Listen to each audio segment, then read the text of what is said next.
And this was built in 1937. If these walls could talk, the stories they might tell. These are all my grandchildren and great-grandchildren. I love them all. The complex tapestry of one woman's life, well lived. So I live here by myself. Making it on her own after her husband died. Betty Morse moved into this tiny Ocean Beach cottage back in the late 80s. She needed a place she could afford. The rent back then, a little more than $100. It was a beautiful place to live, so you could walk to the ocean and watch the sunset, you know, at night, which I did all the time. Now a fixture in the neighborhood, she's even hosted the mayor and his mother. She said, Kevin, I want a picture of Betty with you. And he said, okay, Mom. And he came over to the step and she said, she's very unsteady on her feet. Kevin, don't let her fall. During her 30 years here, Betty says she's never had a problem with the rental. No real complaints or maintenance needs. The rent always paid on time. That's a trait Betty picked up from the one man she's ever loved. Before he died, when he was in ICU, he had a tube, but he wrote, don't forget to pay the rent.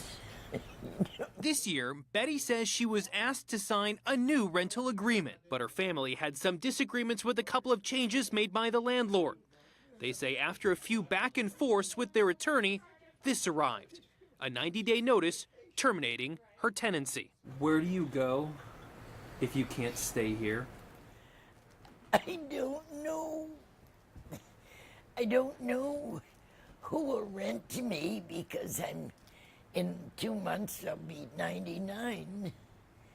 And they're not going to be happy to rent an apartment. Betty's using Section 8 federal housing assistance to help cover the rent. She says she waited 12 years for that help. You know? The termination notice says the owner is electing to opt out of the Section 8 program.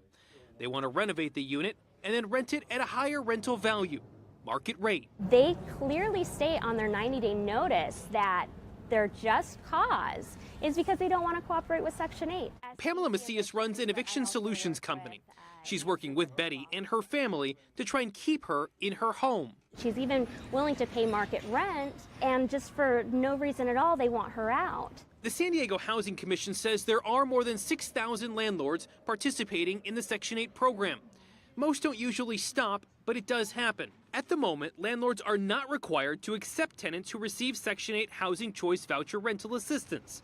However, that is changing next summer. The San Diego City Council passed new protections, saying landlords cannot decline a tenant based only on the household receiving rental assistance. It opens large opportunities for our clients to receive assistance and utilize their voucher in the city of San Diego.